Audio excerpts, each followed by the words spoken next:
ఇందిరమ్మ ఇండ్ల స్కీమ్ అమలు, పర్యవేక్షణకు ఎంతమంది ఆఫీసర్లు, సిబ్బంది అవసరం అన్న అంశంపై హౌసింగ్ కార్పొరేషన్ కసరత్తు పూర్తి చేసింది.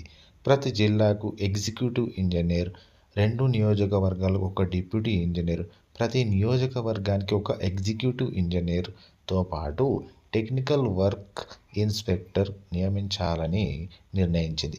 మొత్తం 339 మంది అధికారులను ఈ స్కీమ్కు ఉపయోగించనున్నారు.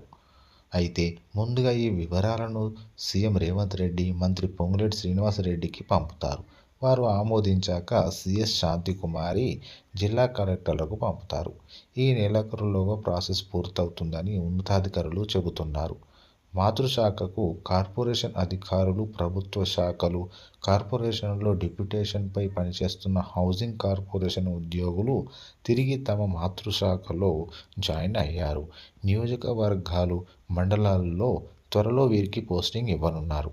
త్వరలో ఇందిరమ్మ స్కీమ్ ప్రారంభం కానున్న నేపథ్యంలో డిప్యూటేషన్లను రద్దు చేయాలని హౌసింగ్ రివ్యూలో సీఎం రేవంత్ ఆదేశించడంతో ప్రిన్సిపల్ సెక్రటరీ సందీప్ కుమార్ సుల్తానియా ఉత్తర్వులు జారీ చేశారు. వివిధ కార్పొరేషన్లలో పనిచేస్తున్న సుమారు 150 ఇంజనీర్లు, ఇతర ఉద్యోగులు హౌసింగ్ కార్పొరేషన్లో జాయిన్ అయ్యారు.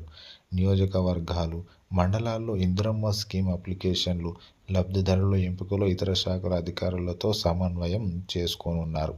త్వరలో స్కీమ్ స్టార్ట్ కాబోతుంది.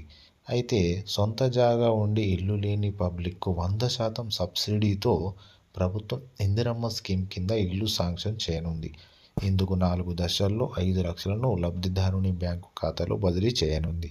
లబ్ధిదారుల ఎంపికకు ఇందిరమ్మ కమిటీల ఏర్పాటు కూడా పూర్తయింది. స్కీమ్ అమలును త్వరలో స్టార్ట్ చేసేందుకు ప్రభుత్వం అన్ని ఏర్పాట్లు చేసింది.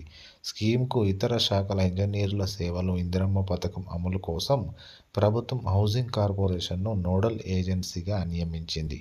ప్రస్తుతం తమకు సరిపడా ఇంజనీర్లు లేరని, మరింత మందిని కేటాయించాలని ఇటీవల రివ్యూ మీటింగ్లో సీఎం రేవంత్ రెడ్డిని కార్పొరేషన్ అధికారులు కోరారు. వివిధ శాఖలలో పనిచేస్తున్న వారిని రిలీవ్ చేయాలని వారు విజ్ఞప్తి చేశారు. దీంతో వారిని వెంటనే రిలీవ్ చేయాలని సీఎం ఆదేశించారు. ఈ మేరకు ఇతర శాఖల్లో పనిచేస్తున్న 242 మందిని రిలీవ్ చేయాలని ఆర్థిక శాఖ ఉత్తర్వులు ఇచ్చింది. అలాగే ఇతర శాఖలు, కార్పొరేషన్లకు చెందిన ఇంజనీర్లను కూడా హౌసింగ్ కార్పొరేషన్కు డిప్యూటేషన్ మీద తీసుకురావాలని సర్కారు నిర్ణయించింది.